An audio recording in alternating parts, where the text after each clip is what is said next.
believe it. Was this a mistake? A fluke? Could it be that Nyla had lost control? The crowd didn't know what was happening. To them, it was still part of the show. But Marina could feel the difference.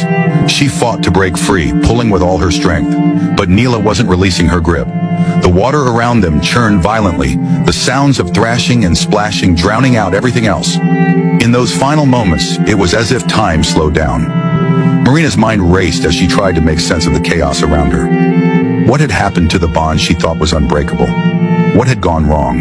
In front of hundreds of stunned guests, the relationship Marina trusted, the bond she had nurtured over years of hard work and dedication, was now betraying her.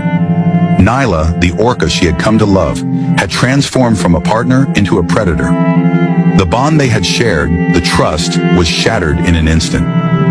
The crowd was still unaware of the true horror unfolding before them. To the audience, it looked like part of the performance. But for Marina Lizarro, it was anything but. In a split second, everything changed. Nyla, once the trusted partner, became a force of nature that Marina had no control over. With one swift motion, Nyla's massive mouth clamped down on Marina's left arm. The pain was immediate, intense, as the orca's powerful jaws sank deep into her flesh.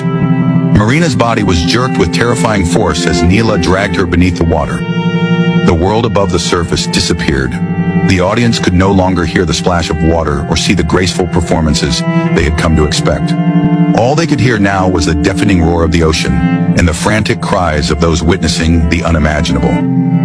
Marina's body was tossed like a rag doll. The water around her churned violently, and every attempt to break free from Nyla's grip was met with more resistance. She fought with everything she had, but Nyla was stronger. Every pull underwater brought darkness closer. Marina struggled to push against the weight of the orca, gasping for air as her lungs burned.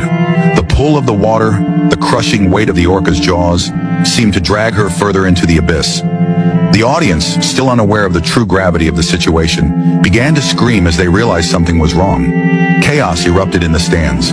People stood, yelling, pointing at the water, unsure of what they were seeing. Staff members rushed to the edge of the pool, frantically deploying nets, hitting alarms trying to get Nyla's attention, but the orca ignored them. Her focus was entirely on Marina. For a moment, Marina broke the surface of the water. She breathed heavily, her face pale, eyes wide with fear. She was barely able to take in a breath before Nyla yanked her under again. The struggle continued, desperate, unrelenting. Marina's body was pulled back and forth beneath the surface as she fought to survive. At exactly 2:48 p.m., Marina's face broke through the water again. Her body was trembling, barely holding on, but her eyes still locked with Nyla's.